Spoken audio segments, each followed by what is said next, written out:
ఏం కాలమో ఏమో, పొద్దుగాల ఎండలు కొడుతున్నాయి, పొద్దు మీకితే వానలు పడుతున్నాయి, అప్పుడప్పుడు చలి పెడుతుంది. 3 కాలాలు ఒకటే కాలంలో ప్రతాపం చూపిస్తున్నాయి. సరే, ఎండాకాలంలో ఎండలు ఎంతన్నా కొట్టని కానీ యాళ్ళలో పడుతున్న వానలు చేయబట్టే ఆగమాగం అవుతున్నది పరిస్థితి. అడ్డమైన వానలు చేయబట్టి నోటికాడికి వచ్చిన కూడు నేలపాలైనట్టు అవుతుంది రైతన్నలకు. ఎండలు ఎండలు ఎర్రటి ఎండలు అనుకునే లోపు వానలు వానలు వడగండ్ల వానలు అనుకునేటట్టు తయారైంది అవ్వారం. ఆ చూడరే, మొగుల మీదకేంచి ముత్యాలు రాలినట్టే రాలిపడ్డాయి వడగండ్లు. చూస్తనే అంతటా చల్లబడ్డది. ఆగు ఆగు అంటుంటేనే చినుకులు చిటపట రాలిపడ్డాయి. తెలంగాణలో ఇంకో 4-5 దినాలున్నాయట వానలు. అయితే చెడగొట్టు వానలు చేయంగా చేతికొచ్చే పంటలు ఆగమవుతున్నాయి.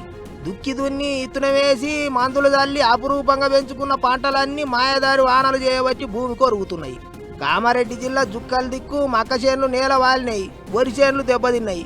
అసలే రేట్లు గిట్టుబాటు అయితే లేవంటే వానలకు తడిసి పంటలు ఇంగి తాగమయ్యేటాలకు రైతులంతా కండ్ల నీళ్లు ఇస్తాండ్రు. రైతన్నలకి ఎటు చూసిన అరికోసనే ఉన్నది. ఇప్పటికే ఎరువులు టైంకు దొరకక ముప్పు తిప్పల పడ్డరు. అట్లనో ఇట్లనో తిప్పల పడి సాగు చేస్తా అంటే నడమకి రాళ్ల వానలు మోపైనాయి.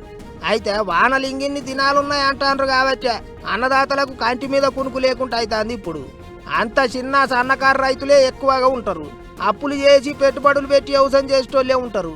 యాలగాని యాళ్ళలో వానలు పడి వడగండ్లు పడితే వాళ్ళంతా ఏం కావాలి మరి? అందుకే ఆఫీసర్లు సర్కారు వాళ్ళు ఓ రేవు పోంటి పని చేయాలి.